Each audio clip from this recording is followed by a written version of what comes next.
Aab, Wehaben, Wirwa Hakodes, Elohe Echad. Dalam nama Bapa, Putra dan Roh Kudus, Tuhan yang Esa. Bapa di sorga, Tuhan kami Halik langit dan bumi, Bapa kekekalan, yang kami kenal dalam nama Yesus Kristus, junjungan ilahi kami yang agung. Kami memuji dan mengucap syukur kepadamu atas segala kasih karunia anugerah limpah rahmat dan berkat-Mu. Atas segala pemeliharaan Tuhan di dalam kehidupan kami. Keselamatan, kesehatan, kekuatan, kecukupan, kelimpahan yang Engkau berikan bagi kami. Karena itu kami mau menaikkan ucapan syukur kami yang tak terhingga kepadamu. Seraya menyerahkan seluruh kehidupan kami ini ke dalam tangan-Mu. Sebab di dalam Engkau kami akan terpelihara dengan sempurna. Karena Engkau adalah pemelihara yang kekal. Sebab itu biarlah firman-Mu itu menerangi hati dan pikiran kami. Menjadi pelita dan pandu dalam setiap langkah-langkah, tindakan-tindakan, keputusan-keputusan di dalam kehidupan kami. Karenanya kami bersehati mohon kepadamu. Biarlah kuasa Roh Kudus itu menguasai kami semua. Terima kasih Bapa. Dalam nama Yesus kami berdoa. Amin. Silakan duduk.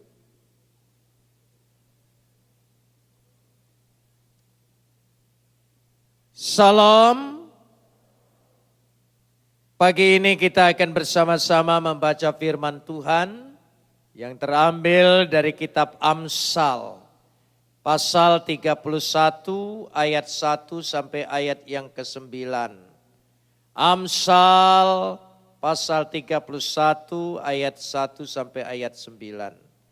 Kita akan membacanya saling sahut bersahutan. Saya akan awali ayat yang pertama, lalu jemaat menjawab ayat yang kedua, dan seterusnya saling ganti bergantian sampai tiba pada ayat yang ke-9.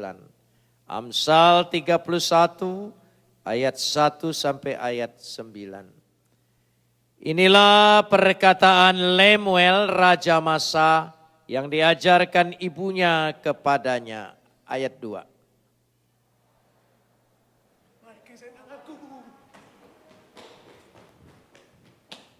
Jangan berikan kekuatanmu kepada perempuan dan jalanmu kepada perempuan-perempuan yang membinasakan raja-raja.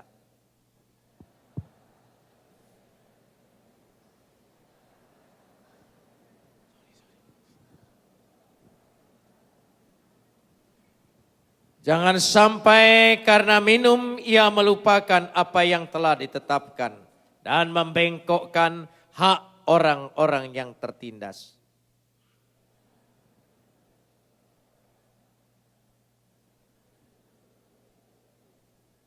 Biarlah ia minum dan melupakan kemiskinannya dan tidak lagi mengingat kesusahannya. Bukalah mulutmu untuk orang yang bisu, untuk hak semua orang yang merana. Bukalah mulutmu, ambillah keputusan secara adil, dan berikanlah kepada yang tertindas dan yang miskin hak mereka. Kapot leha Adonai Elohenu kapot leha. Segala kemuliaan ya Adonai Tuhanku, kemuliaan bagimu. Saudara-saudara yang dikasihi Tuhan, kalau kita membaca ayat 1 ini, karena diterjemahkan demikian, inilah perkataan Lemuel, Raja Masa yang diajarkan ibunya kepadanya. Pasti saudara berpikir ada orang yang namanya Lemuel, dia sebagai raja dan negerinya bernama Masa. Sehingga dia diajar oleh ibunya. Seperti itu kita mengerti. Karenanya seringkali orang menafsir bahwa yang dimaksudkan Lemuel adalah Salomo. Lalu dia diajar oleh ibunya Berseba. Seringkali penafsir seperti itu. Tapi ada juga penafsir yang mengatakan itu Raja Hizkia yang diajarkan oleh ibunya bernama Abia. Abia adalah anak dari Imam Zakaria. Tetapi tidak demikian kalau kita menggali bahasa aslinya. Karena itu di dalam bahasa ini karena memiliki nilai sastra daripada Ibrani yang tinggi. Karena itu saya ingin bahas dulu kata di sini, kata raja. Kata raja mengambil kata melek. Kata ini tidak terikat baik di depan maupun di belakang. Berarti dia otonom, absolut, mandiri, berdiri sendiri. Sebagai satu gelar yang tidak ada sangkut paut dengan kata masa sebagai satu negeri. Tapi raja adalah gelar untuk menunjukkan dia berkuasa, perkasa, jaya, hebat. Itu raja. Lalu yang kedua di sini dikatakan perkataan. Yaitu kata masa. Masa itu bukan nama negeri. Masa itu kalau kita lihat. Karena masa itu satu kata bahasa Ibrani masa.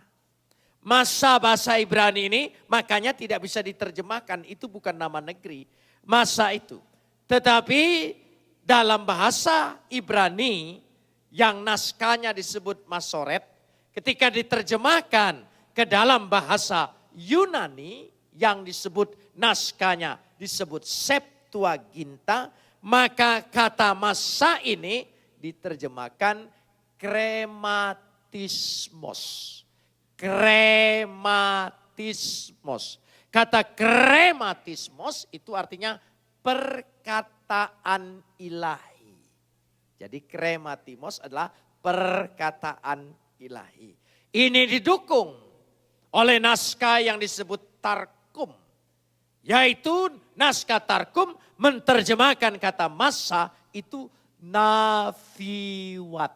Nafiwat. Kata nafiwat menjadi bahasa Indonesia nubuat. Jadi kata masa adalah nubuat ilahi yang disampaikan. Itu begini. Jadi nubuat ilahi.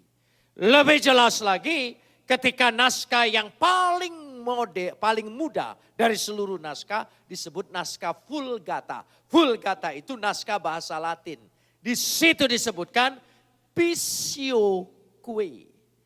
Visio itu artinya visi, gambaran, bayangan, impian, penglihatan sesuatu.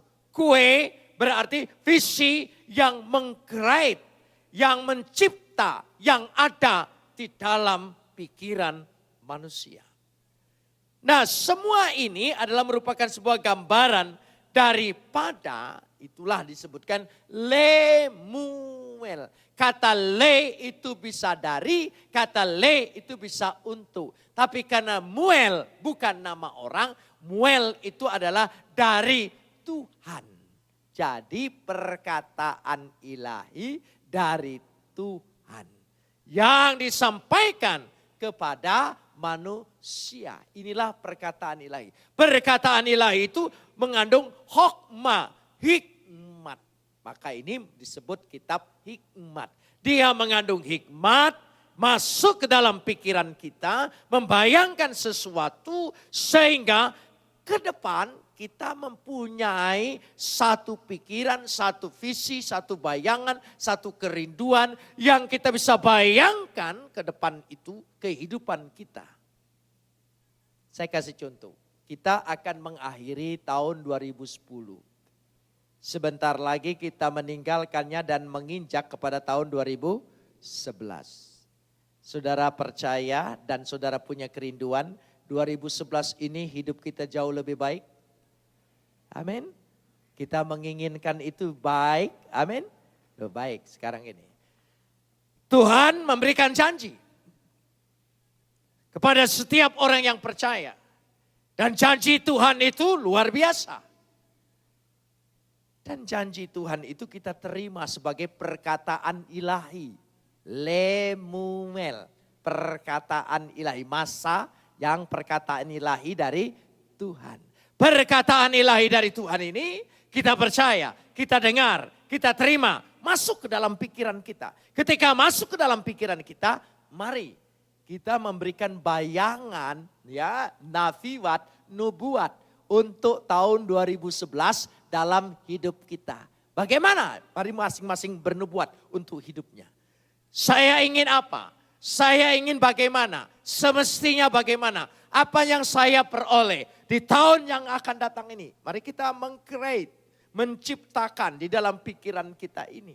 Sehingga itulah yang menjadi sebuah kekuatan, dorongan supaya visi itu menjadi sebuah kenyataan di dalam kehidupan kita. Amin. Jadi bukan hanya kita menerima perkataan-perkataan yang baik tanpa kita membayangkannya. Saya ingin kasih contoh real. Ketika gedung ini belum dibuat, hamba Tuhan Pak Alex Abraham menerima perkataan ilahi untuk membuat gereja. Tetapi dalam pikirannya masuknya yaitu membayangkan gedungnya bentuknya bagaimana, besarnya bagaimana, kira-kira bagaimana, itu ya ada dalam benak pikirannya. Ketika kekuatan ilahi, perkataan ilahi itu masuk ke dalam pikirannya, sehingga diperlengkapi oleh Tuhan wujud seperti gedung yang kita nikmati sekarang ini. Itu karena masuk ke dalam sebuah pikiran. Bisa dimengerti maksudnya? Jadi kita tahun 2011 ini masing-masing bernubuat untuk pribadi kita, memimpikan, membayangkan sambil menciptakan. Saudara mau bagaimana? Amin saudara. Dari situlah merupakan sebuah kekuatan. Jangan kita merasa bagaimana nanti, mengalir saja. Hidup ini seperti mengalir seperti air di sungai. Itu seperti itu. Jangan, yang mengalir di sungai itu kotoran.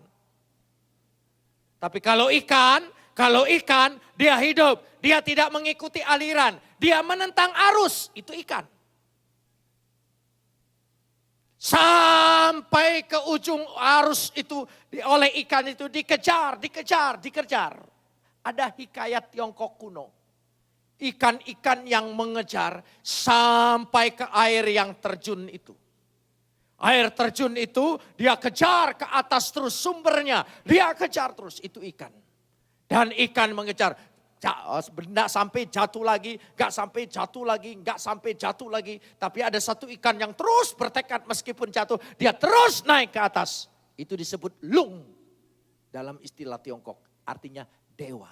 Ikan bisa jadi dewa karena mengejar sumber segala sesuatu. Itu hikayat. Apalagi kita punya firman Tuhan. Punya kekuatan dalam Tuhan. Yaitu Tuhan berikan anaknya. Siapa namanya? Yesus. Siapa namanya? Siapa namanya? Amin. Tolong kalau pakai sebut nama itu intonasinya harus tinggi. Karena nama di atas segala nama. Di bawah kolong langit ini tidak ada nama lain yang menaruh keselamatan kecuali nama siapa? Amin. Beri kemuliaan. Yesus namanya terjemahan dari bahasa Yunani. Bahasa aslinya Yesus itu karena dia bukan orang Jawa, dia orang Yahudi namanya Yesua. Kalau dia orang Jawa pasti namanya Jono. Tapi karena dia adalah orang Yahudi namanya Yesua. Nama asli Yesus itu adalah Yesua. Coba ucapkan. Sekali lagi. Yesua itu memiliki 5 arti. Yesua arti dasarnya adalah keselamatan. Dalam nama itu kita beroleh kepastian keselamatan. Amin. Oh, Yesus. Keselamatan. Arti yang kedua daripada nama Yesua adalah pertolongan. Dalam nama itu kita pasti beroleh pertolongan. Amin, saudara. Arti yang ketiga adalah kelepasan, kebebasan, kemerdekaan. Dalam nama itu kita beroleh kebebasan, kelepasan. Amin. Segala sesuatu tidak ada lagi yang dapat mengikat kita. Maut sekalipun tidak dapat mengikat kita. Kita dalam nama itu sudah dibebaskan. Dalam nama Yesus. Arti yang keempat, nama Yesua bisa diperiksa sampai kamus bahasa Ibrani sampai hari ini. Arti yang keempat adalah kemakmuran. Saudara ingin hidup makmur? Dalam nama Yesus. Amin saudara. Ya. Makmurnya bagaimana? Tolong bayangkan. Ingin punya usaha bagaimana, ingin punya perusahaan bagaimana, ingin punya calon suami bagaimana, tolong bayangkan. Jangan ada perempuan bilang, aku asal kawin saja pokoknya tahun depan kawin siapa saja laki-lakinya model apa terserah. Enggak saudara, harus dibayangkan. Carilah laki-laki seadanya aja, seadanya aja. Apa-apa ada, itu maksudnya saudara. Arti yang kelima adalah kemenangan. Hidup ini perjuangan, hidup ini banyak tantangan, hidup ini banyak rintangan, hidup ini banyak sekali pencobaan. Tetapi percayalah, dalam nama itu engkau pasti beroleh kemenangan.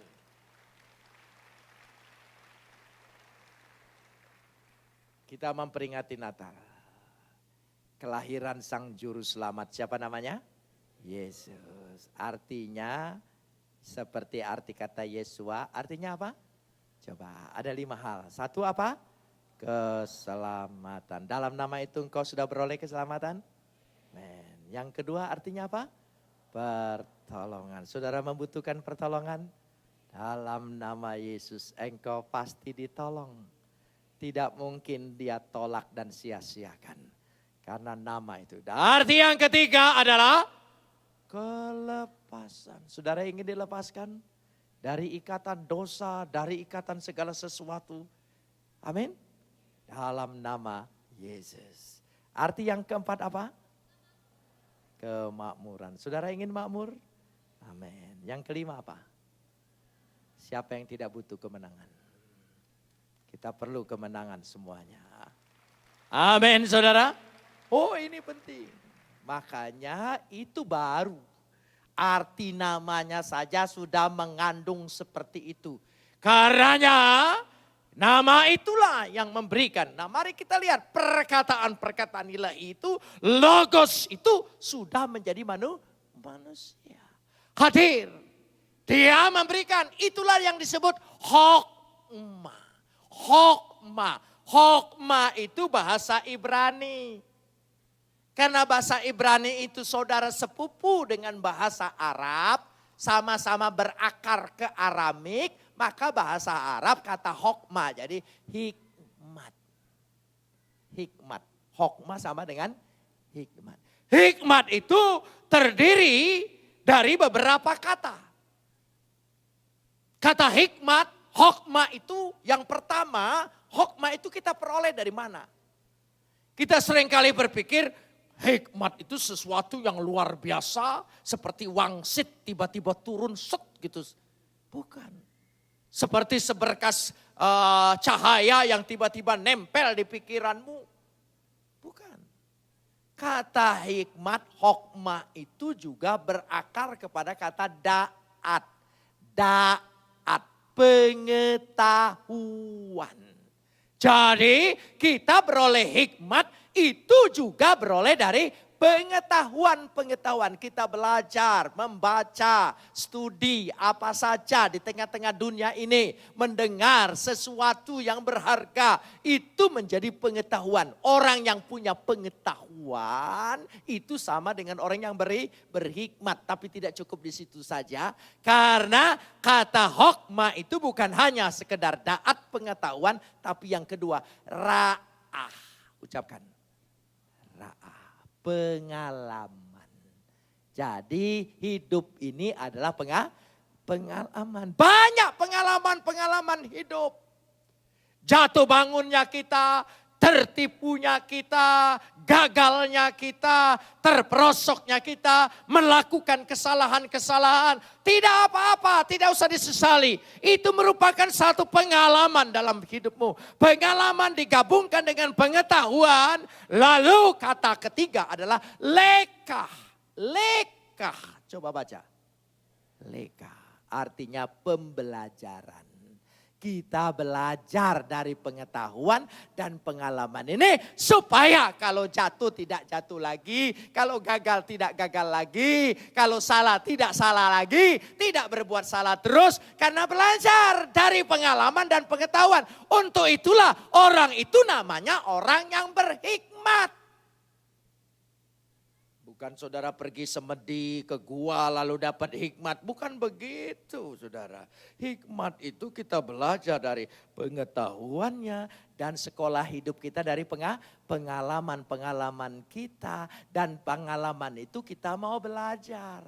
Jangan sampai kita tidak belajar. Dulu aku kenapa gagal? Dulu kenapa aku melakukan kesalahan? Dulu kenapa aku jatuh? Dulu kenapa aku tidak berhasil? Kita belajar dari itu semua supaya tidak terulang kembali. Amin. Itu namanya leka. Jadi kata hokmah ya harus berakar dari kata daat berakar dari kata ra'ah digabung dengan ini menjadi kata leka. Kita belajar.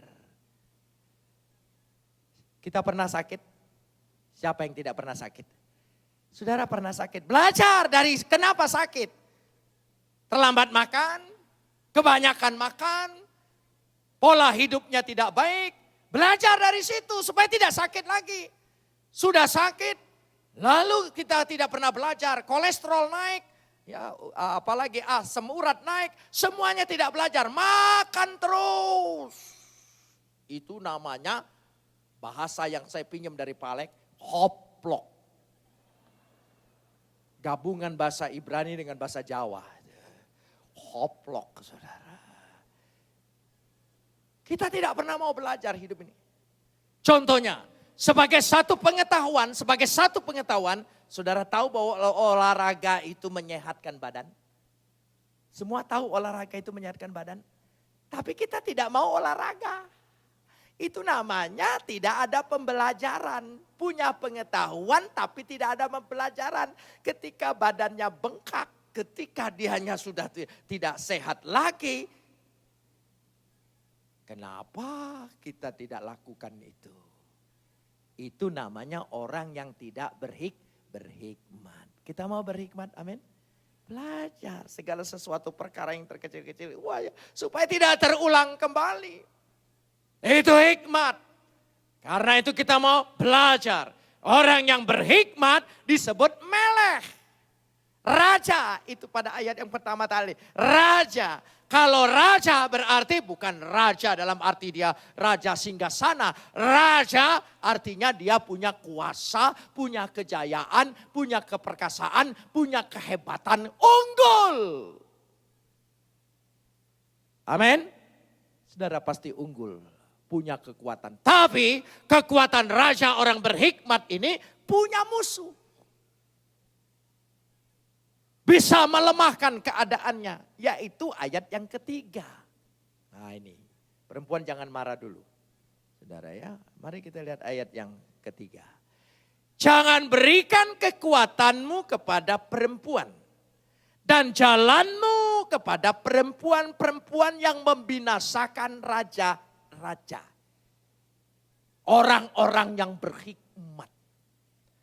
Kenapa perempuan? Ayat ini tidak berkata perempuan jahat. Tidak. Ayat ini tidak berkata jangan berdekatan dengan perempuan. Tidak. Dia tidak menolak perempuan. Tetapi jangan berikan, dikatakan di sini, heleha, kekuatan hikmatmu itu untuk tunduk. Jalan-jalanmu itu, dereheha itu untuk diserahkan. Sehingga engkau takluk padanya. Mengapa perempuan yang diutamakan di sini? Karena tidak ada orang berhikmat bagaimanapun bisa lepas dari perempuan. Karena rata-rata semuanya ibu kita adalah perempuan. Tidak mungkin kalau ibu kita bukan perempuan kita ada, saudara. Dan tidak mungkin juga kita menjauhi perempuan. Mau tidak mau istri kita juga perempuan. Walaupun pastor mencoba jauh dari perempuan, tetap aja ada biarawati. Ya biarawan ada biarawati. Ya tetap saja. Walaupun tidak, tetap saja. Artinya tidak ada manusia yang bisa terhindar dari perempuan. Kalau dia punya istri, istri pun harus perempuan. Tidak bisa dia hindarkan. Yang namanya kawin itu pasti laki-laki sama perempuan. Kalau laki dengan laki itu, saudara, itu homo namanya, itu tidak jujur. Homo itu tidak jujur. Kenapa tidak jujurnya? Tetap saja walaupun sama laki-laki, tapi dia selalu menempatkan yang ini jadi perempuannya, yang itu jadi lakinya. Coba, saudara. Sama-sama laki-laki, tapi ingin ini jadi lakinya, ini jadi perempuannya. Kenapa bohong-bohongan? Sudah tahu laki harus tetap jadi perempuan. Cari aja perempuan beneran. Coba kalau homo dengan homo ketemu di jalan. Dia selalu tanya dulu homo itu, kamu itu tomat atau kentang? Loh iya, kentang itu laki, tomat itu perempuan, itu istilah mereka. Kalau yang di sana homo di sana bilang, saya kentang. Lalu dia jawab, saya juga kentang. Kalau begitu enggak usah ya, nanti kita dikira homo. Heran saudara.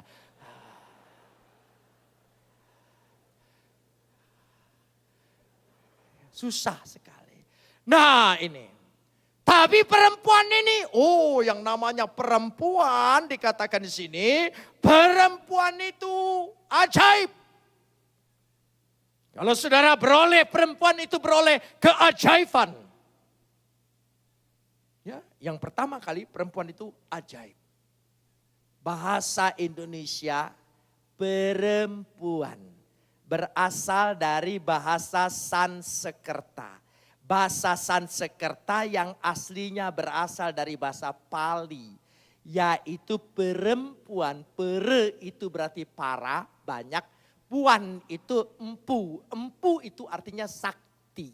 Jadi perempuan itu orang sakti. Loh iya. Makanya jangan coba-coba mengkhianati ibumu, durhaka dengan ibumu, kualat hidupmu. Sakti dia. Apa tidak sakti? Pendarahan 7 hari enggak mati-mati, bayangkan saja setiap bulan. Coba laki kalau pendarahan 1 hari masuk ruangan ICU, saya percaya saudara. Itu sakti. Istrimu itu sakti. Itu orang sakti, makanya jangan sakiti dan hianati dia. Kualat hidupmu. Kalau kebetulan ada yang duduk suami istri, jangan istri orang. Saudara, istrinya pegang, ini orang sakti. Iya pegang. Orang sakti ini, hati-hati. Itu ajaibnya. Jadi perempuan itu sakti. Tapi sekaligus unik. Unik. Apa uniknya? Sikapnya perempuan itu dengan laki-laki selalu manja. Seperti anak kecil. Tapi tiba-tiba bisa menjadi ibu. Ngatur sana sini. Iya. Kalau saudara terlambat pulang, ibu asrama marah kan? Kalau saudara pulang, lalu kira-kira dilihat oleh dia dari atas ke bawah, kita kan jadi salting. Ajaib betul saudara. Itu ajaib. Jadi ajaib, unik, aneh. Ya aneh. Dia bisa mencintai, hatinya satu. Sekali dia mencintai, seluruh hatinya dia berikan semua kepada laki-laki itu. Itu hati perempuan. Laki-laki enggak seperti itu, ayo jujur. Kalau enggak jujur, aku mewakili Anda, saudara. Dia bisa bercabang dan bisa berganti. Tapi perempuan tidak. Dia berikan sepenuhnya. Sangat mencintai. Tapi di hati yang sama, dia bisa membenci orang itu sekaligus kalau dikhianati. Bencinya luar biasa. Heran saudara bisa bolak-balik begitu. Itu aneh. Makanya hati-hati dengan perempuan. Oh, dia ajaib, dia unik sekaligus aneh. Karena perempuan itu misterius. Selamanya misterius. Dasarnya adalah Kejadian pasal 2 ayat 21 ketika perempuan diciptakan. Maka Tuhan membuat manusia itu tidur nyenyak. Adam dibuat tidur nyenyak. Tardema. Tardema itu artinya terbius dan terlena. Tidak tahu apa-apa. Diterjemahkan tidur nyenyak. Tardema. Sementara dia tidur tanpa diketahui oleh dia, diambil salah satu rusuk. Rusuk itu namanya sela. Sela. Jadi sela itu untuk menggambarkan yang paling dekat dengan hati laki-laki. Dia dekat tapi sekaligus misteri. Kenapa? Karena ayat itu berkata, lalu Tuhan menutup tempat itu dengan daging. Kata menutup memakai kata Ibrani wayisgor. Wayisgor bisa diterjemahkan menyembunyikannya dari laki-laki. Maka perempuan itu tersembunyi sama sekali. Kalau laki-laki selingkuh gampang ketahuan. Kenapa? Karena kalau dia selingkuh dia bangga lalu cerita dengan temannya. Temannya cerita dengan istrinya. Istrinya cerita dengan istrinya lagi. Maka cepat ketahuan. Tapi kalau perempuan seumur hidup, dia bisa simpan. Saya kasih contoh. Kasih contoh. Kakek nenek yang sudah kawin 50 tahun lebih. Waktu mau Natal sudah tua, sudah segalanya ngobrol dia. Kakeknya bilang gini, Nek, sebelum kita mati kita saling ngaku yuk. Supaya kita lega. Katanya begitu. Kakeknya bilang begini, saya mau ngaku dengan nenek selama perkawinan kita 50 tahun lebih ini. Aku selingkuh sudah 7 kali. Gitu, oh ya. Kalau nenek bagaimana? Nenek bilang saya kalau selingkuh itu selalu ingat. Jadi saya selalu simpan tandanya dengan kacang hijau saya taruh di bawah kasur. Gitu. Jadi nenek selingkuh gitu. Coba lihat. Kakek lihat di bawah kasur. Hanya ada 1 kacang hijau. Oh nenek hanya sekali ya Nek. Saya 7 kali ampunin ya Nek. Loh kamu lihat apa di situ? Hanya 1 kacang hijau. Di sebelahnya ada apa? Ada uang 50.000. Nah 50.000 itu kacang hijau saya jual dapat 2 kilo.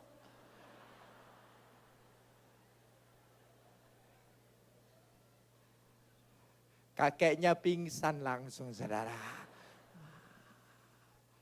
Dia pikir dia paling berdosa.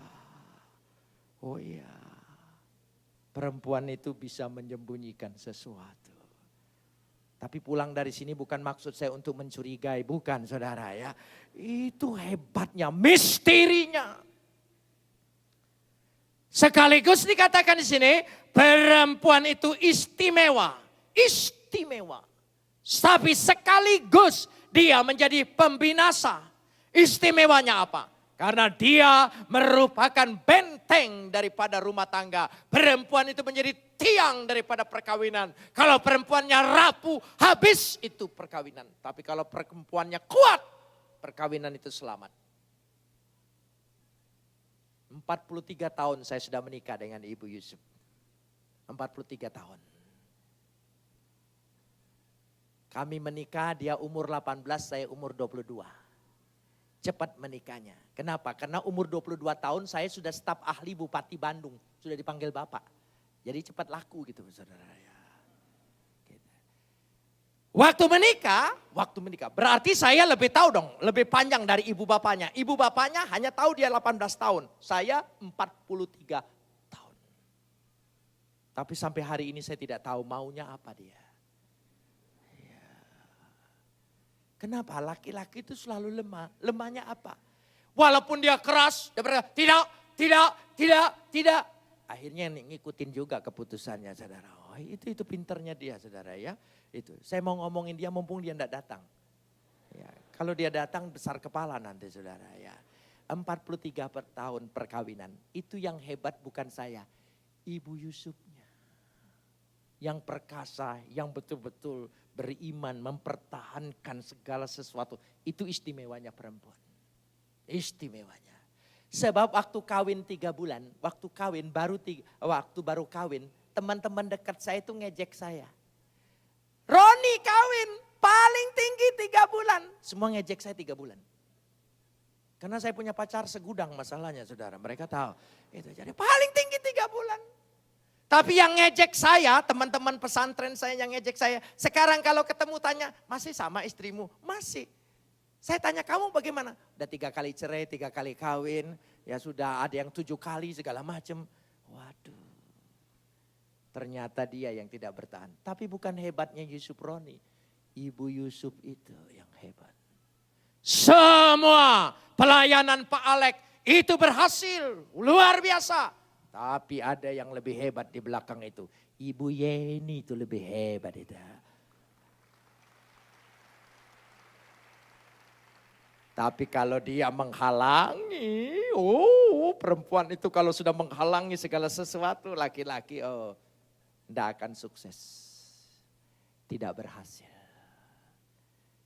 Karena itu harus mendukung.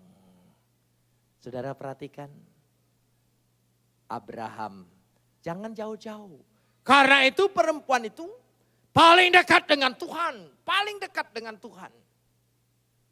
Tapi sekaligus menjadi sahabat setan.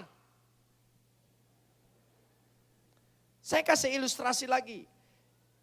Kejadian pasal 3 ayat 1. Dikatakan ular itu berkata kepada perempuan itu.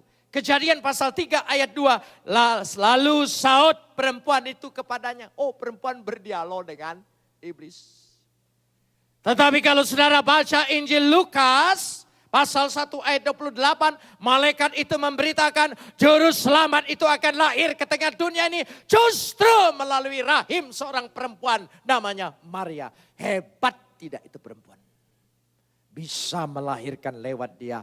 Juru selamat di tengah dunia ini. Tidak lewat laki-laki, lewat perempuan. Hebat? Dia hebat tapi sekaligus sahabat iblis. Hati-hati saudara. Dari situ diingatkan jangan sampai kekuatanmu engkau serahkan. Maksudnya takluk tunduk sehingga visi yang Tuhan berikan itu menjadi bubar di tengah jalan. Dari situlah kekuatannya ini. Itulah yang disebut istimewanya. Tapi kalau engkau mendapat istimewa, istri yang istimewa itu bukan karena hebat pilihanmu. Tapi karena betul-betul karunia Tuhan. Perhatikan ayat 10. Ayat 10 dari bacaan kita ini. Pasal 31 ayat 10. Istri yang cakap siapakah akan mendapatkannya? Ya lebih berharga daripada permata. Luar sekali. Hebat sekali. Karena itu karunia. Mari kita lihat Amsal pasal 18. Amsal pasal 18 ayat 22. Ayat 22. Siapa mendapat istri, mendapat sesuatu yang baik dan ia dikenan Tuhan. Kalau saudara sekarang mendapat istri yang sangat baik, bersyukurlah.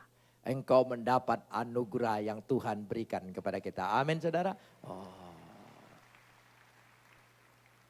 Kalau betul-betul pegang tangan istri.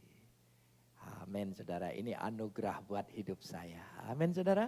Oh iya, tapi kalau tidak dapat bahaya saudara. Apa bahayanya? Karena Amsal katakan dalam pasal 21 ayat 19, mari kita baca. Ya, ayat 21 saudara bukan dapat anugerah, saudara dapat bencana. Yaitu pasal 21 ayat 19, lebih baik tinggal di padang gurun daripada tinggal dengan perempuan yang suka bertengkar dan pemarah. Kalau saudara tersindir ini ayat ya. Kalau saudara tidak suka agak keras khotbah saya bilang dengan Pak Alek tahun depan ini jangan diundang lagi gitu. Saudara ya suka bertengkar dan pemarah. Lebih baik tinggal di padang gurun sekalian. Gitu. Perempuan yang model bagaimana? Menurut Amsal pasal 7 ayat 10. Pasal 7 ayat 10 sampai ayat 12. Maka datanglah menyongsong dia seorang perempuan. Berpakaian sundal dengan hati licik. Cerewet dan lihat perempuan itu. Tolong sambung. Tuh, ayat 11 ya. Cerewet dan lihat perempuan itu kakinya tidak dapat tenang di rumah. Sebentar ia di mall, sebentar di lapangan, dekat setiap tikungan. Oh salah. Ya. Karena zaman Salomo belum ada mall masalahnya.